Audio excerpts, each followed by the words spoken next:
welcome back. You're watching Citizen Extra. Right now we cross over to the Administration Police Training College.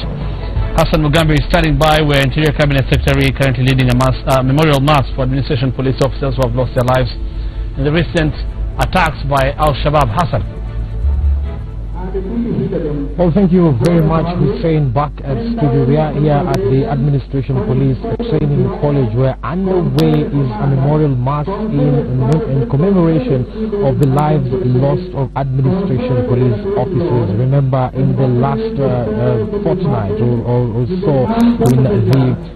along the Kenya-Somalia border, the country has lost more than 17 administration police officers. They are the ones that are usually deployed in the border patrol units and the rapid deployment units that do a lot of patrols in the border areas, and they are being commemorated here in an event that is being led by Chief Chaplain of the Administration Police, who is Bishop Benjamin Kilungo, as well as Inspector General Police Joseph Boynet, and the Deputy Inspector General in charge of the Administration Police wing, Samuel Arachi. Also to preside over this event is the Interior Cabinet Secretary Joseph Nkaiseri, who is here, and they are conducting this particular event here at the Administration Police Training College significantly to just boost the morale of the recruits who are still undergoing the 9-month course here at the APTC, so that they just get to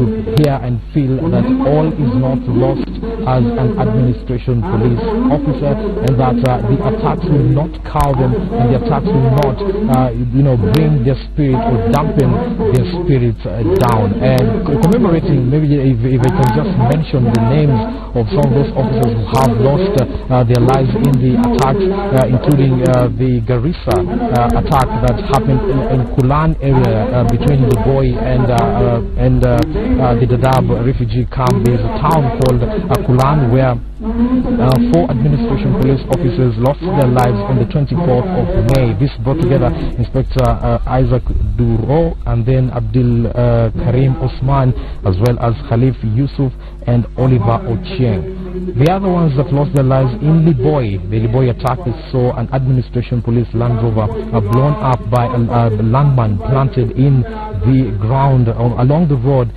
include administration police constable Hussein Adan and Yusuf Muero, also a constable who are driving that particular administration police Land Rover.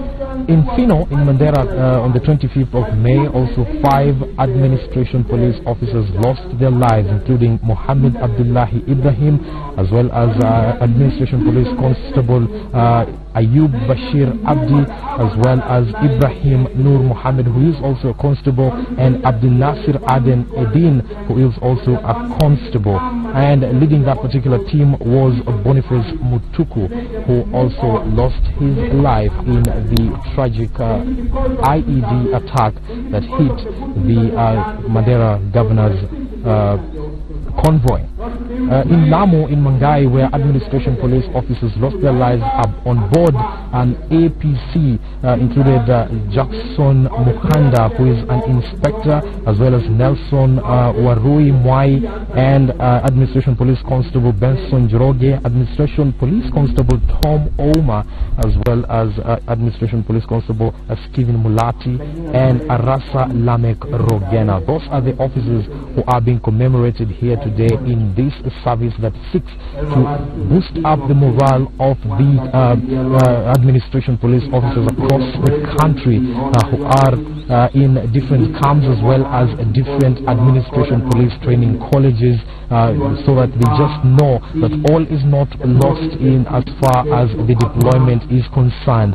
The war on the enemy, the war on terror, will rage on despite the fact that the ambushes have been laid, and a small percentage of the administration police wing has been taken out by the Cowardice Act, the act that has been termed the Cowardice in as far as the attacks are concerned. So we are going going to be listening into what the message, what is the message that the Administration Police Inspector General, Deputy Inspector General in charge of the AP is going to be saying, and we will be keeping you up to date, Hussein, with the happenings here. Remember, it is a mode of, it's a somber mode, but a mode also of defiance against the terror acts along the Kenya-Somalia border.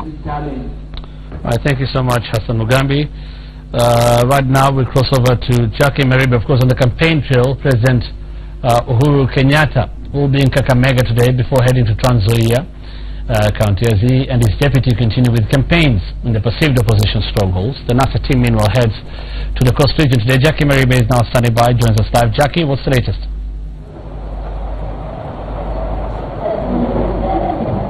Right, Hussein, we are keeping on the presidential campaign trail as they seek their re-election bid, and today President Uhuru Kenyatta is in Kakamega County, albeit briefly. Yesterday, he joined his deputy here in Kakamega County after touring the Nyamira County and handing over 450 million shillings in resettlement for integrated IDPs there. They made their way to Kakamega County a bit late. It was raining. They were not able to make the stops that they had planned for, and therefore we do understand as that this morning the president is locked up in a meeting with local leaders here before he makes his way through Kakamega town as he heads out to Kitale. Hussein, I just want to give you the areas that they will be visiting today with the deputy president while in Kitale. They will start with Kwanza, head over to Endebess, then Matisi, then Kitale Showground, Sibanga, Kaplamai, Mailisaba, Moise Bridge, Kitale Town as they make their way to Eldoret. However, Hussein, the issues that, have been at the heart of the electorate that we have heard from in Kakamega, in Bungoma yesterday, and Nyamira, Kisii the previous day, is issues, of course, to do with the integrated IDPs, and the presidency was able to give a total of 828 million shillings to Nyamira and Kisii respectively to resettle that last batch of integrated IDPs. However, when you cross over to areas such as Bungoma and Kakamega that have been yesterday and will be briefly this morning, people of course calling out for the UNGA debate and asking, for some relief, even despite the presidency, that is President Uhuru Kenyatta and his deputy William Ruto, saying they have put all the measures that they can in place to ensure that this subsidized maize flour goes out to the people, and even as more continues to come. That is a debate we will be expecting to hear more from, even as the NASA presidential flag bearer yesterday raised it as an issue, and we do expect to hear more from this presidency side even as they head out on the campaign trail today. Hussein, it will be a week-long marathon after Trans Nzoia County today. They will be in Uasin Gishu tomorrow and Saturday, and then head over to Bungoma on Sunday. Hussein. Right, thank you, Jackie. We'll be joining you later on, or shortly, I would say, Citizen Extra, when we discuss the campaign issues for both Jubilee and the NASA team. Now, the Commission on Administrative Justice is now raising the alarm over what it says are public officers breaking the law in engaging in campaigns using state resources. The Ombudsman Office has rubbished State House claims that cabinet secretaries are exempt from the ban on public officials engaging in political campaigns. In studio now, I'm joined by the acting, sorry, let me just get that name right. Dr. Regina Mora is the acting chair of the Commission on Administrative Justice. Thank you for making time for us this morning. We also have Gabriel Muduma, political analyst, joining us, and governance analyst Brian Mutie Silda. Thank you all for making time for us this morning. Regina, I'll start with you. Why are you saying this? Thank you. Thank you for inviting me here this morning. The reason we are saying that public servants are not supposed to engage in politics at this time and at all times is actually coming from the Constitution itself, that public servants are not supposed to actually engage in politics, because they are supposed to be non-partisan, because they serve all Kenyans, irrespective of whatever political divide that they may belong to, and therefore this is really to maintain non-partiality in the service delivery. Okay, so do you have specific, because you've talked about this, do you have specific examples of people doing this? We have, this is something that we have seen happening sometimes, and I don't want to name names because they have been put out in the media by the media houses themselves. But it is very clear from the Constitution, and it is also very clear from the Public Servants Code of Ethics, as well as the Leadership and Integrity Act. Okay, we're talking about cabinet secretaries here. Are they among those people you're talking about? Unfortunately, in the Leadership and Integrity Act, what happened is that in Section 23, it actually says that cabinet secretaries and CECs are exempted. However, in the Constitution, in Article 72, it actually says that public servants and state officers are not supposed to engage in political activity. There is a little lacuna there, and calls for this debate, of course. Yes. Okay, fine. I think I do appreciate the role that Dr. Regina is doing at the office of the Ombudsman, and I do wish her well. But again, I also want to refer her to what called Part 8 of the Constitution. And I always say this is not my writing and this is not my document, but it's a document that has been accepted widely by the entire country. It gives rights to every citizen. It does not, you know, deviate or does not actually isolate any particular person from that bracket by giving that kind of opportunity or provision for everybody to participate and actively participate and express himself or herself through the political lens. And while the debate is anchored on public officers participating in politics, I think we seem to be, you know, applying the law, you know, selectively or ultra-biasly, in the sense that we are trying to pick out what we feel it favors us, or what we feel is going to give us some mileage, which is not true. The spirit of the Constitution, which is the supreme document, you know, needs to be interpreted in a manner that does not contradict the same spirit. And I'm saying this, Hussein, because while we seem to be actually pointing out fingers on public officers who are working, you know, in terms of supporting some political divisions or some divides, to me, I think the only problem that we should be having is where, you know, the resources of Mwananchi, Wanjiku, Kamau, and Otieno are being used in the wrong way. And I'm saying this because when we see, you know, county, you know, governors and other officials within those setup using those resources in terms of vehicles and monies that are meant for people, then that's where we should have the debate. But when it comes to people expressing their political, you know, support, expressing themselves, that is enshrined in the law. Right, Gabriel. Thank you, Hussein, and good morning. Let me first of all agree with what Brian is saying, and to a large extent, I think he is right in that regard.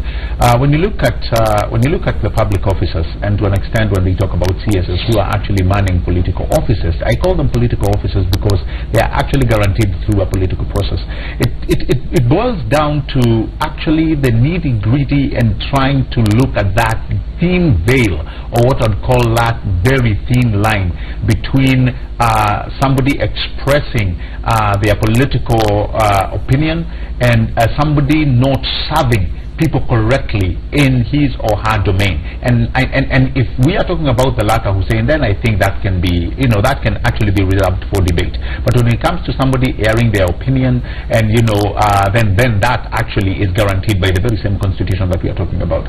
What I think we should learn from all this is that what we are actually heading to, and what we are actually trying to tell the public officers, and again to an extension TSs who have actually been selected through a political process, not to actually deal in matters politics, what you would call them, you know, getting into or taken into the vast political arena, and just having them not talk about politics, I think we are cheating ourselves, because at the end of the day, these people must preach. They must talk about. They must talk about what their employer has done, and by right, you can look at it as somebody trying to protect their job, and they have that goodwill. They must talk about what they've done, because again, they are mandated to talk about it. So like I said earlier on, I think there's a very thin line in between what we are talking about, somebody sparks an opinion, and then them delivering. And maybe you saying, if you may allow me, and this I should direct this to Regina,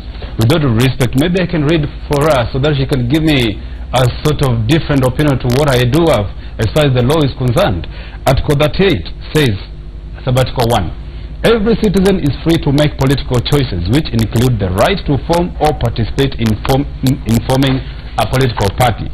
2, to participate in the activities of or recruit members for a political party. Or C, this is where the issue is, to campaign for a political party or cause. Now, Regina, if you can simplify this to me in terms of why you need to isolate public officers from the class of citizens, I think to me I'll be home on the dry if you're able to do that.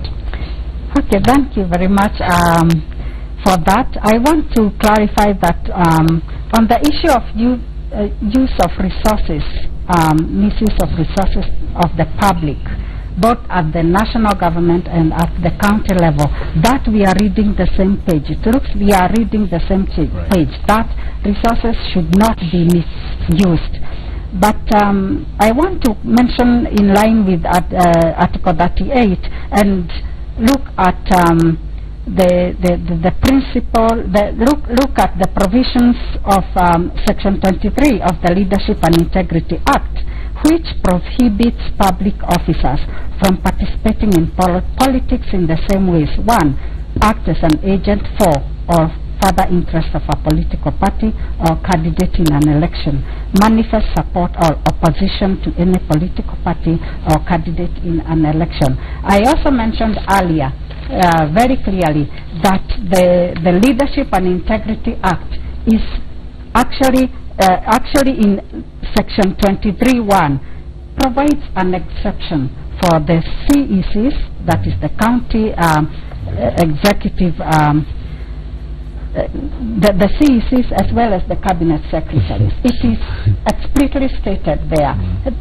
So when we talk about public servants, we are looking at, there are several public servants. This category of CECs and CSS is a very small number in the country compared to the huge number of other public servants. And those are the ones that really are guided by the Leadership and Integrity Act. They are also guided by the Public Officers Code of Ethics. Yeah. I think she has mentioned something very important, but we also have to understand as citizen class that we have a responsibility here to actually interrogate things further and actually bring out the true picture of what the law says.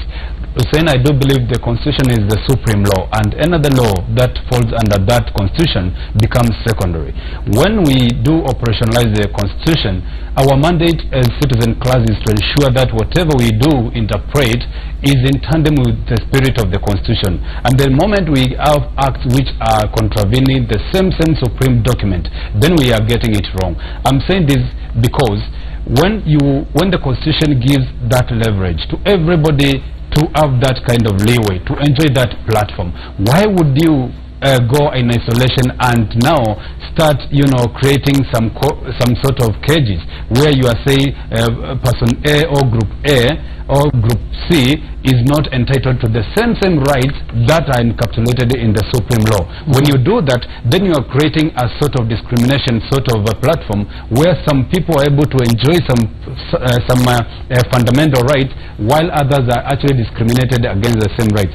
So it is important also when we are designing operationally the Constitution, when we are coming with acts of parliament or another legislation, it has to be in sync with the supreme document, which is the law, and we call it the Constitution of Kenya. Dr. Regina, I mean, from what we gather, and you can confirm or deny this, you say you'll give a list to IEBC and the Director of Public Prosecutions for action? Yes, we are not, in our mandate we don't have there is division of labor within government institutions, so that's what we do. So you're going to give this list to them? What we do is once we find them culpable, we provide the names to the DPP. By the time, of course, you're complaining, you must have known or seen indications that there are some people that could be culpable? We have just started actually monitoring, because the time for the electioneering is within this timeline, and that is why we provided this advisory, just to provide a reminder. This advisory is basically a reminder of what has happened throughout with the public service sector. Okay. Yes. Gabriel, I mean, you talk about it. I'd also want Regina to respond to that. How is the government supposed to campaign for another term if its cabinet secretaries don't go out to say what they have done or what they have been doing? What State House said is explaining policy and not campaigns. Hussein, again, I think where we demarcate things, I think Dr. Regina is trying to actually advise on one area, and I agree with her to that extent, and that is the use of the machinery when it comes to misuse. Actually, let me use that word, of public resources. That can be understood if not tolerated. But again, where Brian is arguing something which is quite factual is the element that the Constitution reigns supreme. And so for somebody like a CS to campaign, you're looking at a position that was created by a political by a political environment. So that just again gives you an idea of where that office emanated from. And if we are looking at it as a political sphere, then they are mandated, if they are following the Constitution to the letter, there is nothing that will hold them back, because it is their constitutional right actually to engage in the political arena, and in this case actually tell the public that which they were hired for. So you have an element where somebody coming in may think there is an imbalance, but I tell you, Hussein, here and now, that the CSS can actually go and invoke their rights within the Constitution, and they are guaranteed actually to talk about their employer. Using state resources? Now that is where probably the debate could be. Using the state resources, I think, again, that comes very, that could not be allowed, and that's why I'm agreeing with Regina. Using state resources, that's another debate, because really it is enshrined, again, even within, I think, their mandate for the job that they were seeking. State resources are a no-no. But when it comes to the president, again, you're looking at the trappings of power. And will you actually be telling the president not to use the state machinery that has been made available to him by the same very Constitution? I think, when you try to balance the two, I think the fact that the president comes with a offing of or what you would call the trappings of power, there is really an area where there's some element of an imbalance. So it is actually hard to pick. So Dr. Regina, finally, is yours just trying to get clarity on what law should be followed here, or do you see there's a moral problem and a legal problem of public servants and especially cabinet secretaries campaigning? Or do you just want an explanation on this? Hassan, thank you. I haven't actually said that cabinet secretaries should not campaign, because I say that the Leadership and Integrity Act exempts them and says that, and I actually mentioned the section, but again, when it comes to the issue that was being discussed in terms of a clear demarcation, there's a very thin line. Because when the president, for instance, goes discussing the development that he has done, he has to call his people to come and explain about it, and that's why we see them there explaining the SGR, explaining the roads, because he's not involved in the day-to-day issues related to that. Again, we must, as a country, I think, delineate the fact that there are people in the country that will be known as people of great interest in the country. that includes the president. And that's why he will go campaigning using the resources around him as the president, because even as he campaigns, he's still the president of the country. And that cannot be argued about. But I also want to mention Article 72 of the Constitution, which says that public servants and state officers, these are, it says public servants and state officers. And I read that together with 38(1) of the Constitution, which means then that, and that is why, and we are having this conversation, that we possibly have not fully exonerated exactly what then Article 72 of the Constitution means when we say that public servants and state officers should not participate in political party. How do you interpret that legally? But the other issue is about moral values, moral values which should not be put together with criminal activities. What are the values of Kenyans when it comes to the political agenda? I think that's a bigger debate that we ought to be looking at. Right, and that is Dr. Regina Moro, the acting chair of the Commission on Administrative Justice. Thank you so much for making time for us. Gabriel Mubuma, thank you for making time for us, but of course you still stay on with us. We cross over now live to the Administration Police Training College. Inspector General of Police Joseph Bennett speaking. Of course, they are marking a memorial mass for Administration Police officers who have lost their lives in the recent attacks by Al-Shabaab. Let's listen in. And also to pay a special tribute to the families and the friends of our departed officers, senior officers present, college commandants and your staff, and the recruits. In the first instance, I want to thank the Almighty God for giving us this opportunity to gather here today so that we can remember our officers who paid the ultimate price in the defense of our country. I want to extend my personal, most heartfelt condolences to the families and the friends of the officers who met their cruel and untimely death while protecting and defending our motherland. Indeed, between the 24th and the 31st of May, as earlier on indicated by the DIG, will forever remain one of the darkest days in the history of the National Police Service. In that within a very, very short period of time, we lost 17 officers through acts of terrorism, and these gallant officers lost their lives in defense of their motherland, or our motherland, and we all owe them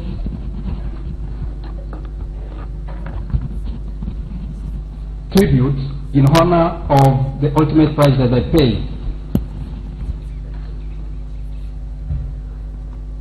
In this instance, I wish to state that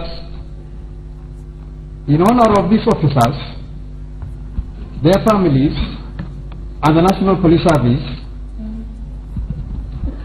their grief and pain will certainly not be in vain. We are all aware that we are engaged in a very complicated war. It's actually an existential war in defense of our motherland. And while fighting this faceless enemy,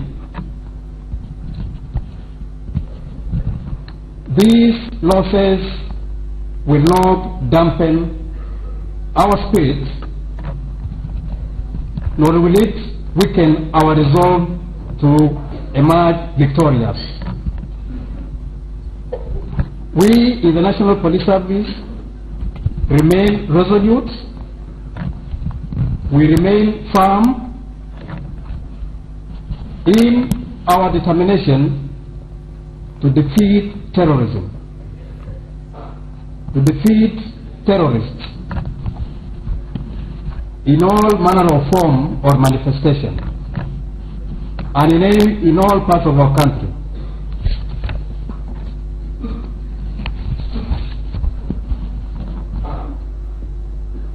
On this score, we call upon every Kenyan of goodwill, that this is not the responsibility of those of us in the security sector alone. It is a collective effort, and we must all join hands together in defense of our motherland.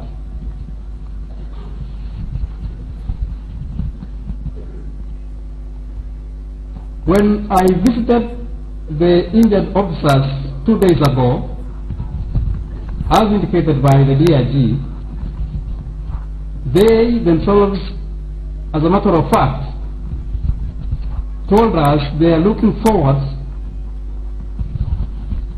to leaving hospital and look forward to joining their colleagues in the battlefield, and they are determined to deliver the final blow to those who inflicted pain on them.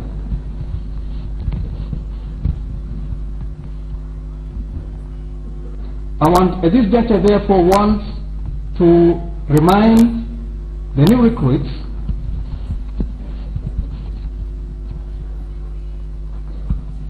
that they have willingly joined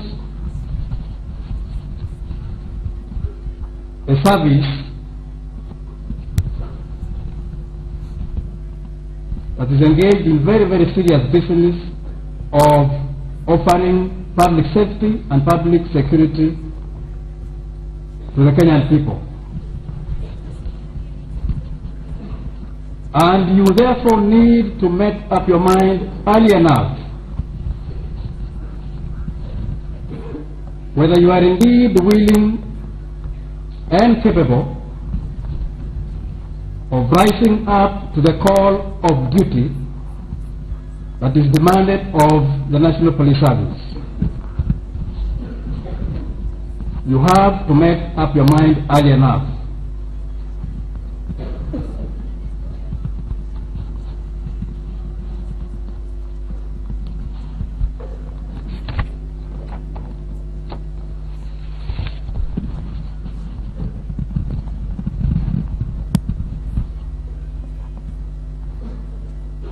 While we are also focused on protecting this country against the evil forces of terrorism, we have not lost sight of our other responsibilities,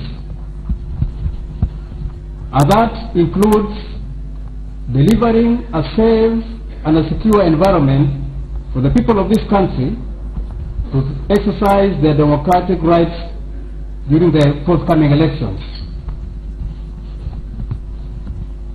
We are aware that there are individuals who are bent on fomenting trouble in their quest for votes.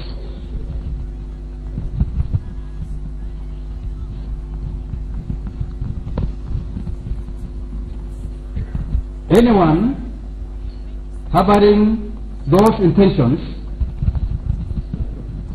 or is not prepared to abide by the law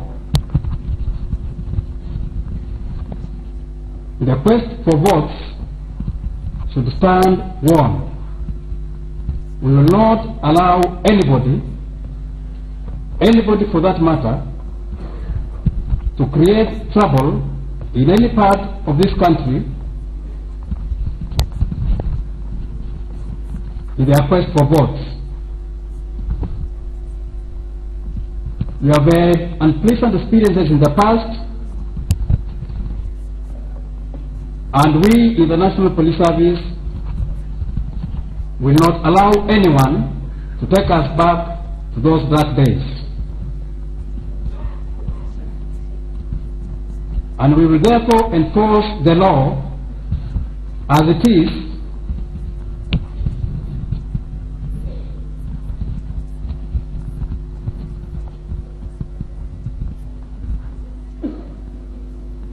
and will deal with any lawbreaker irrespective of their political affiliation.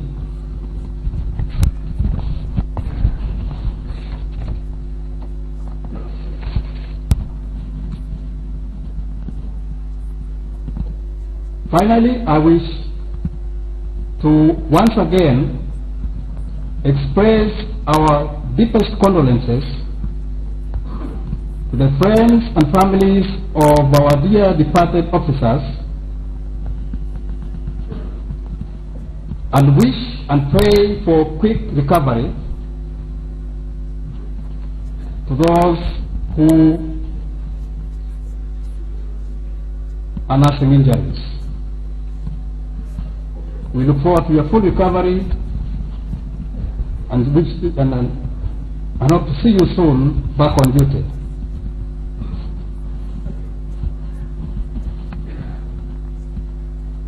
At this juncture, I would wish to invite the Cabinet Secretary to make his remarks. I thank you very much.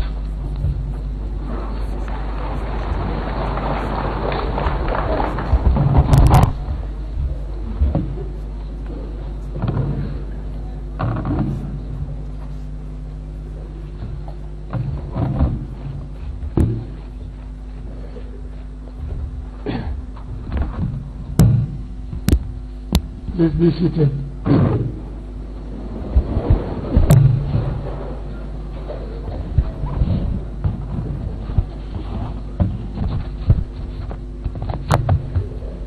The Inspector General of the National Police Service, DIG, Administration Police Service, Chairman, National Police Service Commission, Major Muyo and Ms. Ansano, senior officers, ladies and gentlemen, I stand here before you in solidarity with the National Police Service for the loss of the fallen heroes in the course of duty. I also bring you greetings and condolences of His Excellency the President in this Remembrance Day. We all know that as a Commander-in-Chief, he is with us all the time. All the security agencies, he has given us the support in order for us to be able to defend our nation. And so, he's with us in this. As we mourn the departed heroes, we also celebrate the life of them who spend in this world for the few years they've been with us. Looking at these young people in front of me, I get encouragement that our nation will continue to deliver on the mandate given to the National Police Service. And I'm so proud that the courage the bravery of the young men in our police service are doing a remarkable job for our country. But we all need to know that there is a time for everything in a season for every activity under heaven. That is specifically said in the Bible, in Ecclesiastes chapter 3 verse 1 to 8, that a time to be born and a time to die, a time to mourn and a time to dance, a time to be silent and a time to speak, a time for war and a time for peace. And so, similarly in the Quran, the Holy Quran, Surah Al-Baqarah, verses 1:55 to 56, it says, "And we shall test you with something of fear, hunger, loss of wealth, lives and fruits, but give good tidings to the patient." So ladies and gentlemen, we gathered here today to mourn with the families of our departed brave and courageous colleagues, while at the same time celebrating the lives of the 20 gallant police officers who made ultimate sacrifice in the line of duty while defending our motherland and indeed their fellow citizens.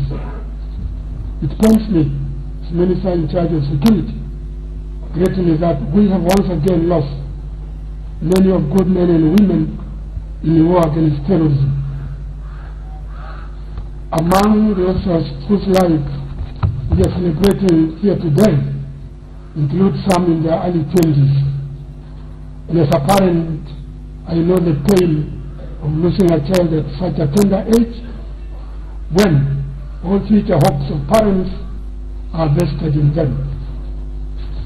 The parents, relatives, friends, and the officers of the National Police Service who have lost their life in line of duty, please accept our heartfelt condolences, and we are with you all the time.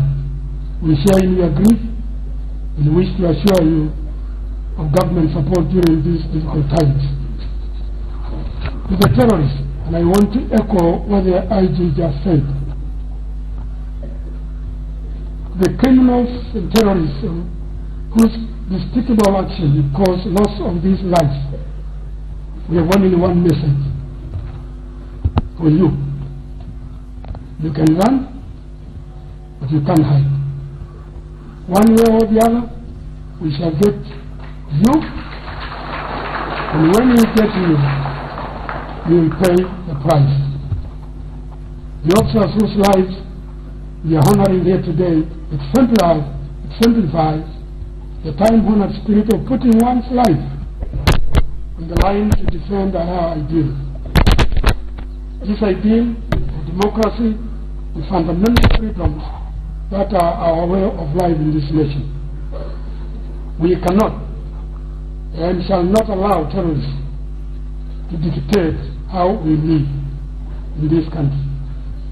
As a government, we are determined more than ever before to win against war on terror, so that our people can live their lives in peace and harmony. We are determined as a government to win the war on terror, violent extremism, so that our police officers and our citizens can continue in an environment devoid of fear and devoid of threat and of evil ideology, which we want to propagate and does not value human life. As you might be aware, since security operation started in northeastern in the coastal region, we have managed, the security forces have managed, and have been able to neutralize and capture several terror suspects, besides distracting many of their evil plans. We shall continue in this relentless spirit until the enemy is completely defeated. And I can assure Kenyans that the security organ of this nation are determined to ensure that terrorism is eliminated in our country. Finally, ladies and gentlemen, those who propagate propagators of death and destruction, their financiers, supporters, and sympathizers, my message to you is make no mistake about the Kenyan government resolve to win this war. As the Quran says, we have been tested with fear, hunger, and loss of life, but we are patient and we know good tidings come with the patience. And for this reason, this country shall prevail against evil terrorism. I wish to end by wishing the families, the National Police Service, our support and our heartfelt condolences. May the soul rest in peace. And God bless all of you.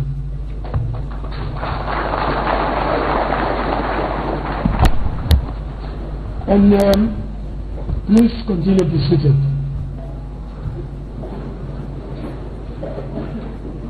I want to,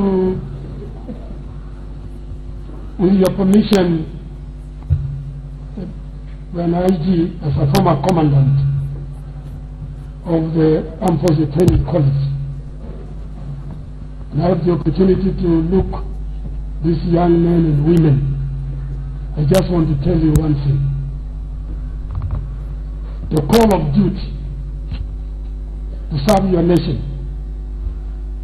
is a noble duty. So as you gather here, as you begin the journey in your profession, I want to ask you, I want to urge you to be disciplined, to be people of integrity, to be patriotic, and to be courageous. The faint-hearted cannot defend this nation. So I want to urge all of you that the future of this nation, the security of this nation depends on your loyalty and your courage. I thank you.